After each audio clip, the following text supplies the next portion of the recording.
الحمد لمن قدر خيرا وخبالا.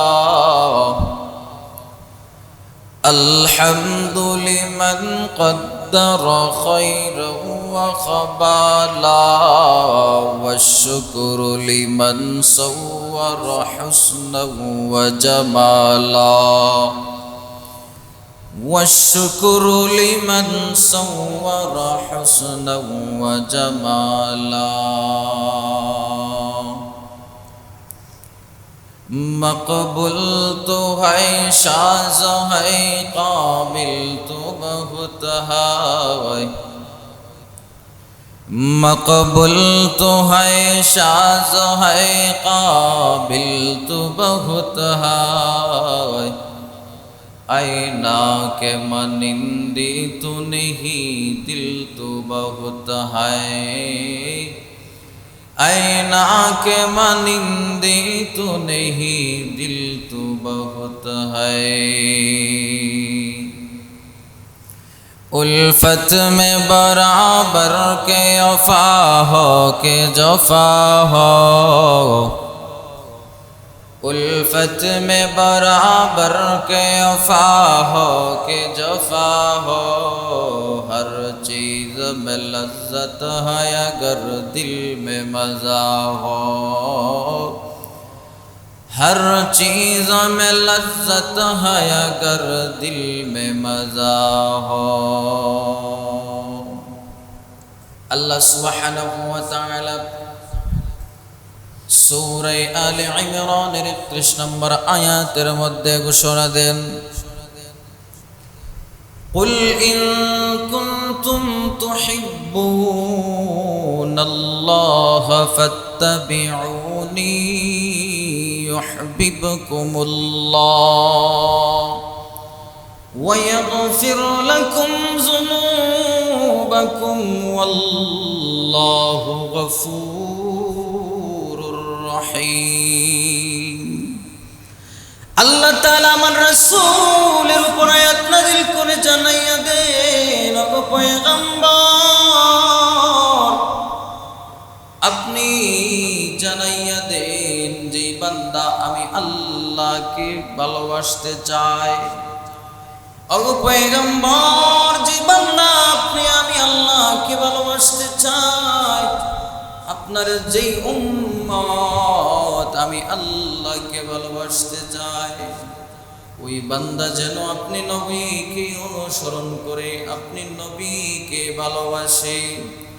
আল্লাহ তাআলা আবার জানাইয়া দেন, পয়গম্বর আপনার উম্মতদেরকে আপনি জানাইয়া দেন যে বান্দা আমি আল্লাহকে ভালোবাসার জন্য আপনি নবীকে অনুসরণ করবে, ওই বান্দা বান্দীদের জন্য আমি আল্লাহ এমন পুরস্কার রেখেছি যেই পুরস্কার আমি আল্লাহ সুবহানাহু ওয়া তাআলা দুনিয়ার কোনো মানুষকে আমি আল্লাহ দান করি নাই.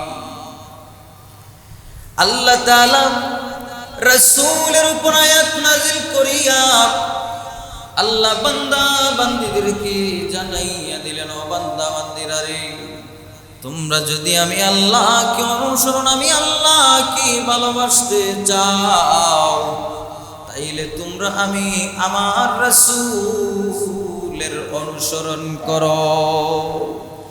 আর যদি তোমরা আমার রাসূলের অনুসরণ করো, আমার রাসূলকে তোমরা ভালোবাসো, আমি আল্লাহ ওয়াদা করলাম বান্দা আমি তোকেও ভালোবাসবো. সুবহানাল্লাহ.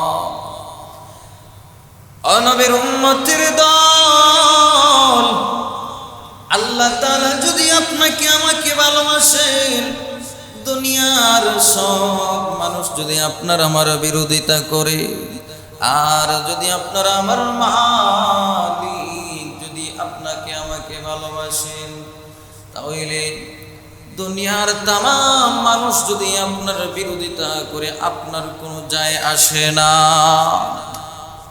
কারণ আমার মালিক আমার উপরে সন্তুষ্ট. আল্লাহর পয়গম্বর হাদিসের মধ্যে বলেন, লা ইউমিনু আহাদুকুম হাত্তা আকুনা আহাব্বা ইলাইহি মিন ওয়ালিদিহি ওয়া ওয়ালাদিহি ওয়ান নাসি আজমাইন। এর নবীর আশিক উম্মতের দল, মায়ার নবী হাদিসের মধ্যে জানাইয়া দেন, লা ইউমিনু আহাদুকুম হাত্তা আকুনা আহাব্বা ইলাইহি মিন ওয়ালিদিহি ওয়া ওয়ালাদিহি ওয়ান নাসি আজমাইন। রাহমাতুল লিল আলামিন সরকার দু আলম নবী উম্মতদেরকে জানাইয়া দেন, আমার উম্মতের দল, আমি নবী হাদিসের মধ্যে জানাইয়া দিলাম, ওই বান্দা ততক্ষণ পর্যন্ত ওই বান্দা প্রকৃত মুমিন হতে পারবে না, ওই বান্দা ততক্ষণ পর্যন্ত প্রকৃত মুমিন হতে পারবে না। কতক্ষণ পর্যন্ত? যতক্ষণ না পর্যন্ত উম্মতেরা রে, তোমরা তোমাদের মা বাবা সন্তান সন্তানাদি আত্মীয় স্বজন ধন সম্পদ মালের সব থেকে বেশি আমি রাসূলকে যতক্ষণ পর্যন্ত তোমরা ভালো না বাসবা, ততক্ষণ পর্যন্ত তোমরা প্রকৃত মুমিন হতে পারবা না। যতক্ষণ পর্যন্ত তোমাদের মা বাবা স্ত্রী সন্তান ধন সম্পদ মালের থেকেও বেশি আমি রাসূলকে ভালো না বাসবা। অর্থাৎ রাসূলকে সবচেয়ে বেশি রাসূলকে ভালোবাসতে হবে। আপনার মা বাবার থেকেও বেশি, আপনার স্ত্রী সন্তান থেকেও বেশি, আপনার ধন সম্পদ মালের থেকেও বেশি রাসূলকে ভালোবাসতে হবে। যতক্ষণ না পর্যন্ত আপনার ধন সম্পদ মালের মা বাবা স্ত্রী সন্তানের থেকে বেশি রাসূলের মহব্বত অন্তরের ভেতরে ঢুকাইতে না পারছেন, আল্লাহর পয়গম্বর বলেন ততক্ষণ পর্যন্ত তোমরা প্রকৃত মুমিন হতে পারবা। নবীর আশিক উম্মতের দল, তাকাইয়া দেখেন সাহাবায়ে কেরাম আমার রাসূলকে কেমন ভালোবাসতেন, আমার রাসূলকে কেমন মহব্বত করতেন সাহাবীরা। আল্লাহর পয়গম্বরের ছোট্ট এক সাহাবী, বয়স মাত্র হবে 6 থেকে 7 বছর, 5 থেকে 6 বছর বয়স হবে, ছোট্ট সাহাবী। নবীজি তো ছোট্ট বাচ্চাদেরকে বড় মহব্বত করতেন, ছোট ছোট বাচ্চাদেরকে রাসূল বড় মহব্বত করতেন। আল্লাহর পয়গম্বরের ছোট্ট এক সাহাবী হযরতে তালহা তার বাপের হাতের আঙ্গুলের মধ্যে ধরে ধরে মসজিদে নববীতে আসতেন আল্লাহর রাসূলের পেছনে নামাজ পড়ার জন্য। একদিকে নবীজি তো ছোট্ট বাচ্চাদেরকে বড় মহব্বত করতেন, বড় ভালোবাসতেন, অপরদিকে হযরতে তালহা তার বাপের সঙ্গে যখন মসজিদে নববীর মধ্যে রাসূলের পেছনে নামাজ পড়ার জন্য আসতেন, নামাজের মধ্যে আস্তে আস্তে এক সময় আল্লাহর রাসূলের সাথে মহব্বত ঢুকে যায়। আল্লাহর রাসূল ওই বাচ্চাটাকে বড় মহব্বত করতে শুরু করে দেন। রাসূলের প্রতি হযরতে তালহার ভালোবাসা আরো বেড়ে যায়। দেখবেন, সামান্য উদাহরণস্বরূপ বলি, যদি আপনি 5 ওয়াক্ত মসজিদে নামাজের মধ্যে আসেন, আপনার সাথে আর ইমাম সাহেবের সাথে একটা সম্পর্ক সৃষ্টি হয়ে যায়।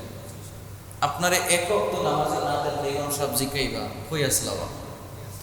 ঠিক তেমনি ভাবে আল্লাহর পয়গম্বরের ছোট্ট এক সাহাবী হযরতে তালহা উনার বাবার সাথে যখন মসজিদের মধ্যে নামাজে আসতেন, আল্লাহর রাসূলের সাথে উনার সম্পর্ক জুড়াইয়া যায়। রাসূল হযরত তালহাকে ভালোবাসা শুরু করে দিলেন। একদিন নামাজের পর আল্লাহর পয়গম্বর সাহাবীদেরকে নিয়ে এইরকম মজমার মধ্যে বসলেন। ওই জায়গায় আল্লাহর পয়গম্বরের ছোট্ট এক সাহাবী হযরতে তালহা উপস্থিত ছিলেন। আল্লাহর পয়গম্বর হযরতে তালহাকে পরীক্ষা করার জন্য বলেন, ও তালহা, তোমার বাবাকে তুমি কি মারতে পারবা? হযরতে তালহা বলেন, ইয়া রাসূলুল্লাহ, ইয়া হাবিবাল্লাহ, কিভাবে মারবো বলেন, কিভাবে আমার বাবাকে মারবো? আল্লাহর পয়গম্বর বলেন, ও তালহা রে, তোমার বাবা কোথায়? হযরতে তালহা বলেন, ইয়া রাসূলুল্লাহ, ও আল্লাহর পয়গম্বর, আমার বাবা তো ওই দেখেন, আমার বাবা দাঁড়িয়ে আছে। আল্লাহর পয়গম্বর বলেন, ও তালহা, যাও ওই তলোয়ারটা হাতে নাও, তরবারিটা হাতে নাও, তরবারি হাতে লইয়া তোমার বাবার গর্দানটা তুমি এক গর্দানটা আলাদা করিয়া দাও। আল্লাহর পয়গম্বর বলতে দেরি, আল্লাহর পয়গম্বরের ছোট্ট সাহাবী হযরতে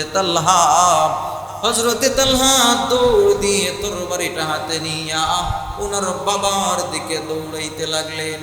আল্লাহর রাসূল যখন এই দৃশ্যটা দেখলেন, আল্লাহর পয়গম্বর বলেন, ও তালহা, ও আমার ছোট্ট সাহাবী তালহা, দাঁড়াও, আমাকে আল্লাহ তাআলা পাঠান নাই যে বাপ ছেলের মধ্যে বিবাদ সৃষ্টি করার জন্য। আল্লাহ আমাকে পাঠান নাই, আল্লাহ তাআলা আমাকে বাপ ছেলের মধ্যে বিবাদ ঝগড়া সৃষ্টি করার জন্য পাঠান নাই। সুতরাং ছেলে আর বাপের মধ্যে আল্লাহ তাআলা আমাকে পাঠাইছেন মহব্বত সৃষ্টি করার জন্য। ও তালহা, আমি তোমার বাবাকে হত্যা করার জন্য তোমাকে বলি নাই, সুতরাং আমি তোমাকে পরীক্ষা করার জন্য বলেছিলাম, তোমার বাপকে তুমি হত্যা করে ফেলো। ও তালহা রে, আমি রাসূলের প্রতি তোমার ভালোবাসা দেখে আমি রাসূল তোমার প্রতি মুগ্ধ হয়ে গেলাম। সুতরাং তালহা, তুমি তোমার বাবাকে হত্যা করা লাগবে না। সুবহানাল্লাহ। ছোট্ট এক সাহাবী, এখনো বালেগ হয় নাই, নাবালিগ অবস্থায় ছোট্ট সাহাবীর কেমন মহব্বত ছিল রাসূলের প্রতি, কেমন ভালোবাসা ছিল। একদিন হযরতে তালহা মসজিদের মধ্যে নামাজে আসতে পারেন নাই। আল্লাহর রাসূল নামাজ শেষ করে দেখেন তালহা তো মসজিদের মধ্যে আসেন নাই। এবার সরকার দু আলম নবী ইমামুল মুরসালিন রাহমাতুল লিল আলামিন তালহার পিতাকে বললেন, ও সাহাবীরে, আমার তালহা কোথায়? আমার তালহাকে তো দেখতে পাচ্ছি না, তালহা কোথায়? আল্লাহর পয়গম্বরের সাহাবী বলেন, ইয়া রাসূলুল্লাহ, ইয়া হাবিবাল্লাহ, তালহা বিছানার মধ্যে শায়িত। তালহার এমন জ্বর উঠেছে, বিছানা থেকে উঠতে পারতেছে না, খুব বেশি জ্বর উঠছে তালহার শরীরে, বিছানা থেকে সে মাথাটা তুলতে পারছে না। রাসূলের মহব্বত হয়ে গেছে ওই ছোট্ট সাহাবী তালহার প্রতি। রাসূল বলেন, ও আমার সাহাবায়ে কেরাম, চলো আমরা তালহাকে দেখতে ওনার বাড়িতে যাব। রাসূল যে বাচ্চাটাকে ভালোবাসতেন, মদিনার সকল সাহাবীরাও ওই বাচ্চাটাকেও ভালোবাসতেন। কেন? আমার রাসূল ওই বাচ্চাটাকে ভালোবাসতেন কারণ ওই বাচ্চাটা নাবালিগ অবস্থায় রাসূলের প্রতি যে ভালোবাসা প্রকাশ করেছে, এটা এমন ভালোবাসা কেউ প্রকাশ করতে পারে নাই।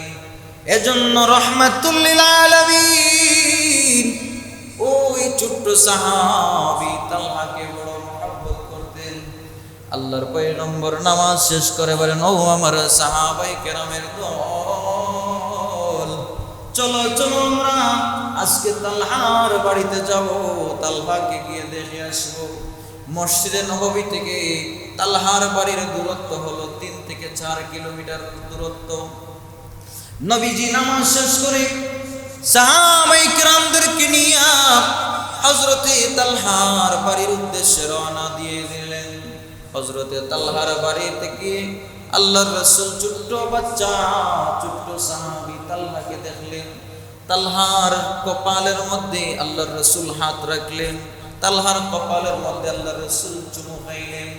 আল্লাহর রাসূল তালহার বাবা আমাকে বলেন, ও আমার সাহাবী রে, তালহা যখন মারা যাইবে তখন আমি রাসূলকে তোমরা খবর দিও, তাড়াতাড়ি আমি রাসূলকে খবর দিও, আমি আমার তালহার জানাজার নামাজের ইমামতি করব। জোরে বলুন সুবহানাল্লাহ। আল্লাহর রাসূল এই কথা বলে তালহার বাড়ির থেকে বিদায় নিলেন সাহাবায়ে কেরামদেরকে নিয়া। ছোট্ট সাহাবী হযরতে তালহা ওনার মা বাবাকে জিজ্ঞেস করে, আমার পয়গম্বর নবী তোমাদেরকে কি বলে গিয়েছেন? তালহার বাবা বলে, রাসূল বলে গিয়েছেন, ও তালহা যদি তুমি মারা যাও তাহলে তাড়াতাড়ি আমরা রাসূলকে খবর দিব, আর রাসূল তোমার জানাজার ইমামতি করবে। ছোট্ট সাহাবী, তারা তো মুমিন, প্রকৃত ঈমানদার। ছোট্ট সাহাবী এখনো বালেগ হয় নাই। সাহাবীটা বুঝে গেছে আমার তো মৃত্যুর সময় হয়ে গেছে, না হলে রাসূল এমন কথা আমাকে বলে যাইতেন না যে তালহা যদি মারা যায় আমি তালহার জানাজার ইমামতি করব। নিশ্চয়ই এই মুহূর্তে আমার মালাকুল মউত আজরাইল হাজির হয়ে যাইবেন। তারা হলেন প্রকৃত ঈমানদার, তারা বুঝে গেছেন নিশ্চয়ই আমি এই মুহূর্তে মৃত্যুবরণ করব, না হলে আমার পয়গম্বর এই কথাগুলো বলে যাওয়ার কথা না। দুই একদিন চলে গেল। এর পরের দিন যখন তালহার বাবা মসজিদে নববীর মধ্যে নামাজ পড়ার জন্য গেলেন, আল্লাহর পয়গম্বর তালহার বাবাকে বলেন, ও সাহাবী রে, আমার তালহার কি অবস্থা? তালহা কি সুস্থ হয়েছে? আমার তালহার কি অবস্থা?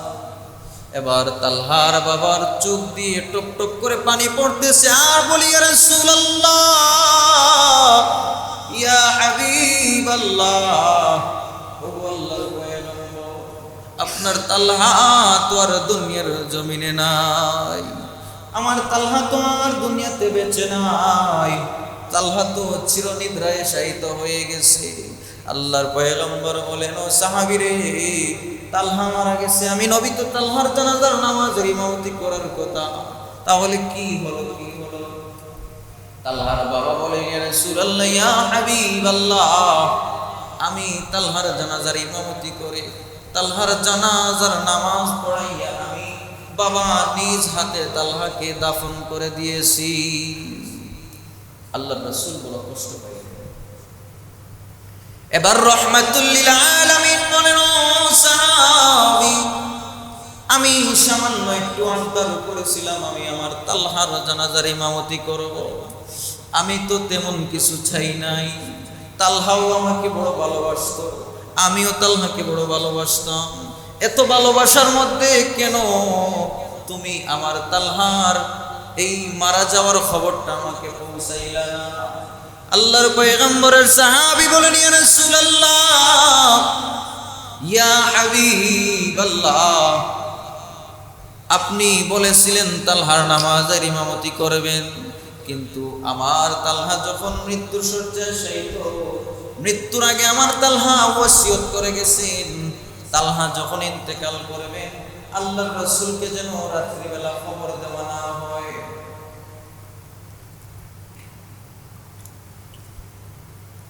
এবার রাহমাতুল লিল আলামিনের চোখ দিয়ে টপ টপ করে পানি পড়তেছে, আর বলতেছে, ও সাহাবী রে, এ কেমন ভালোবাসা ছিল? তালহাকে আমি বড় মহব্বত করতাম, তালহাও আমাকে বড় ভালোবাসতো, তাহলে তালহা কেন আমাকে বারণ করেছে তার জানাজায় না যাওয়ার জন্য? এবার আল্লাহর পয়গম্বরের সাহাবী বলেন, ইয়া রাসূলুল্লাহ, ইয়া হাবিবাল্লাহ, তালহা আপনাকে নিশ্চয়ই ভালোবাসে গো রাসূল, কেন আপনাকে তার জানাজায় না যাওয়ার জন্য বারণ করেছে জানেন নি গো নবী? ইয়া রাসূলুল্লাহ, ইয়া হাবিবাল্লাহ, আমার তালহা মৃত্যুর আগে ওসিয়ত করে গেছে, আল্লাহর পয়গম্বরের হুজরা মুবারক থেকে আমার বাড়ি হলো 3 থেকে 4 কিলোমিটার দূরত্ব, আর মধ্যবর্তী জায়গায় হয়েছে, মধ্যবর্তী জায়গার মধ্যে রয়েছে কাফের বেঈমানদের বাড়িঘর।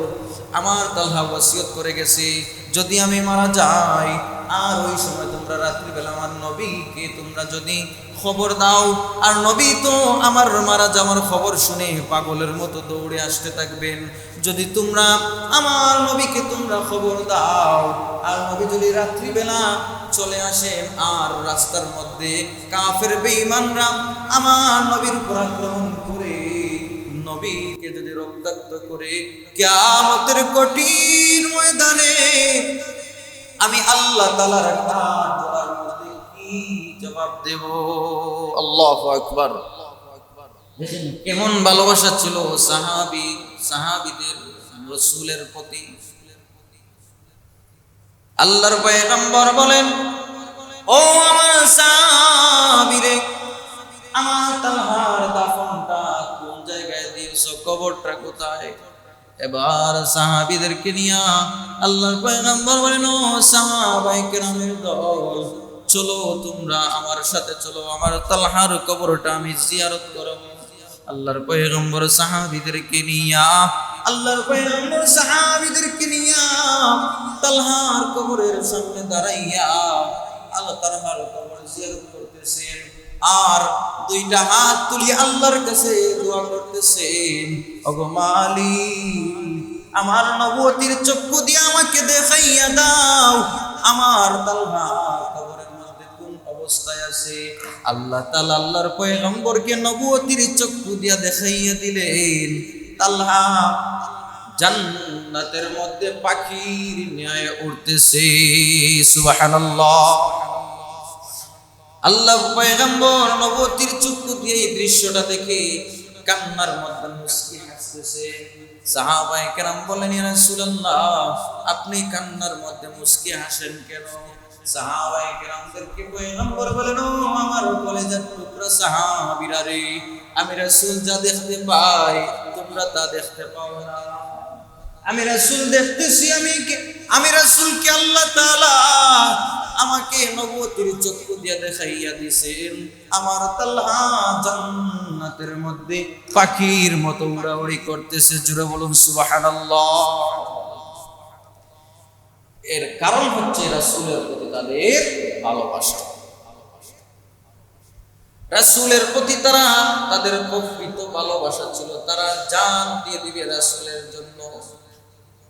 ঠিক তেমনি ভাবে কিয়ামতের আগ পর্যন্ত একদল মানুষ থাকবে যারা রাসূলের জন্য নিজের জীবন দিতে প্রস্তুত থাকবে। যদি কোনো কাফের বেঈমান, কোন নাস্তিকের বাচ্চা আমার নবীর ইজ্জতের উপর আঘাত আনে, আমার নবীকে নিয়ে কটূক্তি করে রাসূলের জন্য জীবন দেওয়ার জন্য কিয়ামত পর্যন্ত একদল মানুষ প্রস্তুত থাকবে। কিয়ামত পর্যন্ত একদল মানুষ রাসূলের জন্য জীবনও দিতে প্রস্তুত থাকবে। সাহাবীরা রাসূলকে জীবন দিয়ে ভালোবাসতেন, নিজের জানের বিনিময়ে রাসূলকে ভালোবাসতেন। আল্লাহর পয়গম্বর বলেন, লা ইউমিনু আহাদুকুম হাত্তা আকুনা আহাব্বা ইলাইহি মিন ওয়ালিদিহি ওয়া ওয়ালাদিহি ওয়ান নাসি আজমাইন।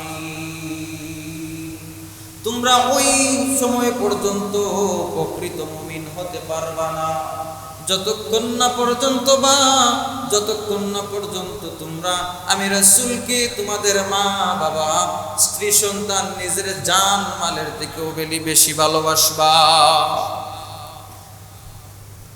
যদি তুমি তোমার মা বাবা স্ত্রী সন্তান নিজের জান মাল সব কিছু থেকে রাসূলকে বেশি ভালোবাসবা, সেদিনই হবে তুমি প্রকৃত মুমিন, প্রকৃত ঈমানদার।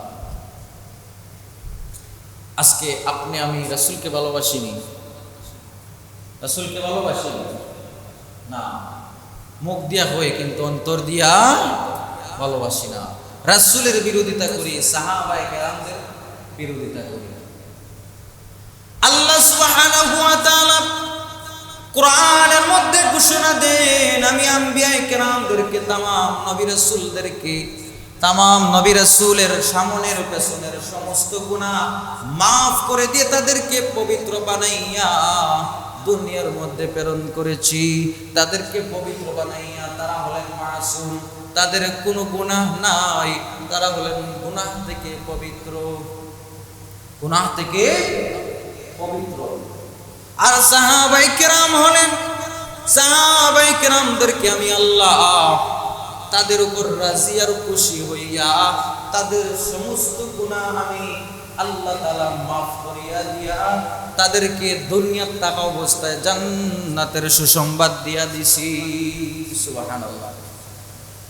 যে আল্লাহ সুবহানাহু ওয়া তাআলা ঘোষণা দেন আমি আমার পয়গম্বরদেরকে নিষ্পাপ বানাইয়া পৃথিবীর জমিনে পাঠাইছি, সাহাবায়ে কেরামদের উপর রাজি আর খুশি হইয়া সাহাবীদের तमाम গুনাহ মাফ করিয়া দিয়ে আমি আল্লাহ তাদের দুনিয়ার থাকা অবস্থায় তাদেরকে জান্নাতের সুসংবাদ দান করেছি। আর আপনার আমার মতো কিছু নামদারি মুসলমান রয়েছে যারা যেই সাহাবায়ে কেরাম দুনিয়ার জমিনে নিজের ঈমানের জন্য দ্বীনের জন্য যে কষ্ট করে গেছেন, আর আপনি আমি আপনার আমার মতো নামদারি মুসলমান যারা সব সময় নবী ও সাহাবায়ে কেরামদের বিরোধিতা করতে ব্যস্ত থাকে। কথা কোন ঠিক কিনা?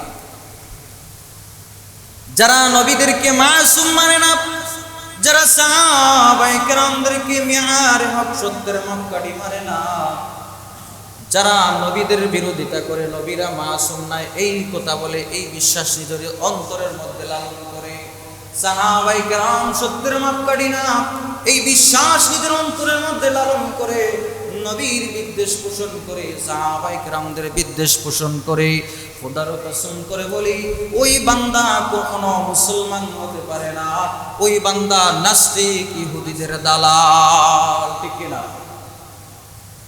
মুসলমান কখনো মুসলমান হতে পারে না যারা নবীর বিরোধিতা করে, সাহাবায়ে কেরামদের বিরোধিতা করে, সাহাবায়ে কেরামদেরকে মিয়ারে হক মানতে তারা নারাজ, নবীদেরকে মাসুম নিষ্পাপ মানে না, বলে নবীরা নাকি গুনাহ করেছে।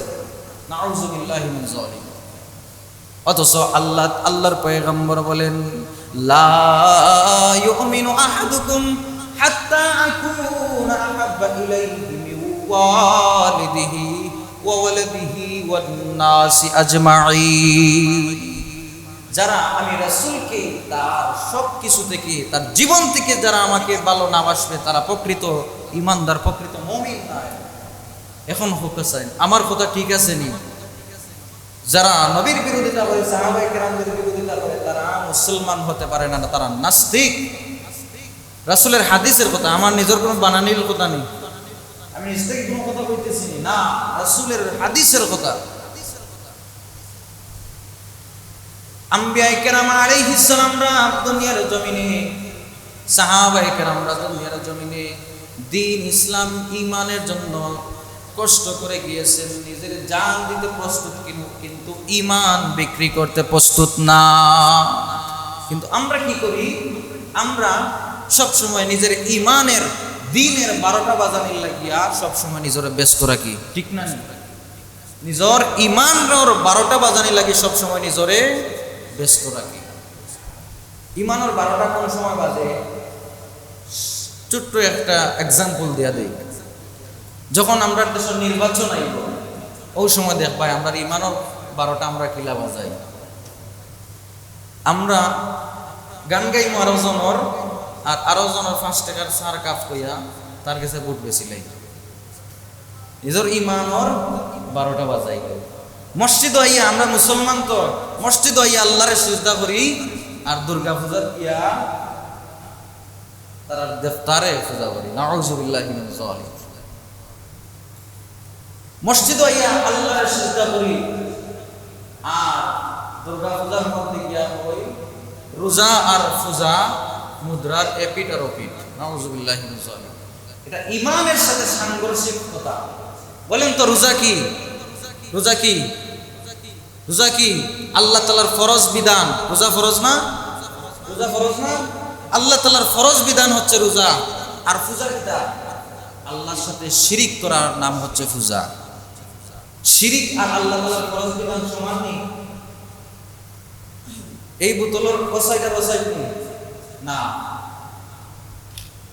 এটা এই খাসগুলা হচ্ছে ইমানের সাথে সাংঘর্ষিক। যতক্ষণ না পর্যন্ত আমি তাওবা না করব ততক্ষণ পর্যন্ত ইসলামের ছায়াতলে আমি আসতে পারব না।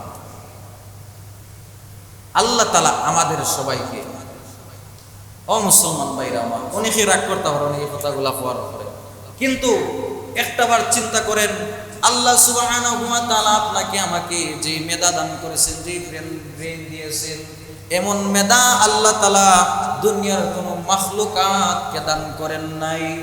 ও মুসলমান ইমানদার, একটাবার ওই আল্লাহ তাআলার দেওয়া মেধা দিয়ে তোমরা চিন্তা করো, আমি কি করতেছি, আমি আল্লাহ তাআলার হুকুম মেনে চলতেছি কিনা, রাসূলের অনুসরণ করতেছি কিনা, রাসূলকে অন্তর থেকে নিজের জানের থেকেও ভালোবাসতেছি কিনা, একটাবার চিন্তা করো। আল্লাহ তাআলা তোমাকে ওই বড় দামি এক মেধা ব্রেন দান করেছেন, ওই ব্রেন দিয়ে একটাবার চিন্তা করো, আমি কি করতেছি, আমি আমার জীবনে কি ভাই করলাম। ভালো করে চিন্তা করো, কষ্ট পাওয়ার কোনো বিষয় নাই রে ভাই, ভালো করে চিন্তা করে না। আল্লাহ তাআলা এইগুলো খাস থেকে আমরা হেফাজত করুক, সবাই হোক আমিন। রাসূলের প্রতি নিজের অন্তরের ভিতরে মহব্বত ঢুকাইতে হইব। আল্লাহ তাআলা আমার তেলাওয়াতকৃত আয়াতের মধ্যে বলেন, কুল ইন কুনতুম তুহিব্বুনাল্লাহ ফাত্তাবিউনি ইউহিব্বুকুমুল্লাহ ওয়া ইয়াগফির লাকুম যুনুবাকুম ওয়াল্লাহু গফুরুর রহিম।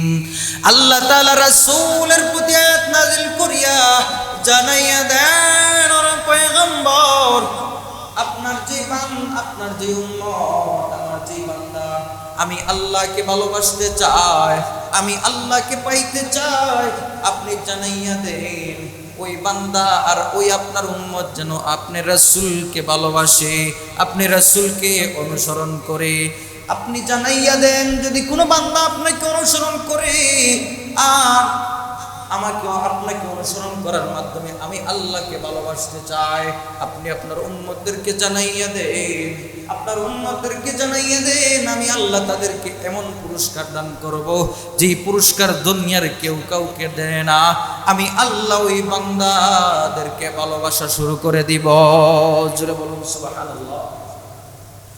আল্লাহ তাআলা যদি আপনাকে আমাকে ভালোবাসেন, দুনিয়ায় আপনার আমার পুরা দুনিয়াবাসী যদি আপনার আমার বিরোধিতা করে, আপনার আমার ইজ্জত নিয়ে ছিনিমিনি খেলে, আর আল্লাহ যদি আমাকে ভালোবাসেন, আর আপনার সারা দুনিয়া আমার পেছনে লাগলেও আমার এক কিঞ্চিত পরিমাণ ইজ্জত কমাতে পারবা না। এই কথাগুলো বলার কারণে আমাদের উপর অনেক হুমকি দমকি অনেক কিছু হয়। গত কয়েকদিন ধরে আমার সাথে যারা সোশ্যাল মিডিয়া অ্যাক্টিভ আছেন অনেকেই দেখতে পারবেন, আমাদেরকে অনেকেই হুমকি দমকি দিতেছে, কারণ আমরা বাতিল ফিরকার বিরুদ্ধে আওয়াজ তুলেছিলাম, বাতিল ফিরকার বিরুদ্ধে কথা বলেছিলাম, ভ্রান্ত আকীদা নিয়ে কথা বলেছিলাম, এজন্য আমাদেরকে হুমকি দমকি দেওয়া হয়েছে। স্পষ্ট কথা হলো, যারা নবীদেরকে মাসুম মানে না, সাহাবায়ে কেরামদেরকে মেয়ারে হক মানে না, সাহাবীদেরকে বিদ্বেষ পোষণ করে, নবীদের বিদ্বেষ পোষণ করে, বাতিল ফিরকার বিরুদ্ধে যতই আপনি হুমকি দমকি দেন না কেন, বাতিল ফিরকার বিরুদ্ধে উলামায়ে দেওবন্দের জবানকে কখনো আপনারা স্তব্ধ করে দিতে পারবেন না, ঠিক কি না? যতই হুমকি দমকি দেন, আমরা সব সময় নবীর জন্য জীবন দিতে আমরা সব সময় প্রস্তুত আছি। উলামায়ে দেওবন্দরা সব সময় নবীর জন্য জীবন উৎসর্গ করে দিতেছেন, যার নজির আপনাদের চোখের সামনে অহরহ রয়েছে। ওই শাহবাগের মধ্যে যখন নাস্তিকরা আমার নবীর ইজ্জত নিয়ে ছিনিমিনি খেলেছে, আপনারা দেখেছেন 2013 সালে 5ই মে শাপলা চত্বরের মধ্যে লক্ষ লক্ষ মুসলিম তাওহীদি জনতা নবীর জন্য নিজের রক্তটুকু বিলিয়ে দিয়েছেন, শাহাদাত বরণ করেছেন। বাংলাদেশে যেই নাস্তিক, যেই বেঈমান সব সময় যে বেঈমানরা নবীর ইজ্জত নিয়ে ছিনিমিনি খেলে, নবীকে নিয়ে কটূক্তি করে, সর্বপ্রথম যারা অহংকার দিয়ে তাদের বিরুদ্ধে অবস্থান গ্রহণ করেন তারা হলেন উলামায়ে দেওবন্দ। আল্লাহ তাআলা আমাদের সবাইকে সঠিক বুঝ দান করুন এবং রাসূলের প্রতি আমাদের মহব্বতগুলো আল্লাহ তাআলা আমাদের অন্তরের মধ্যে ঢুকাইয়া দেন। রাসূলের সাথে আল্লাহ তাআলা যেন জান্নাতের মধ্যে আমাদেরকে দেখা করাইয়া দেন। সবাই বলুন আমিন।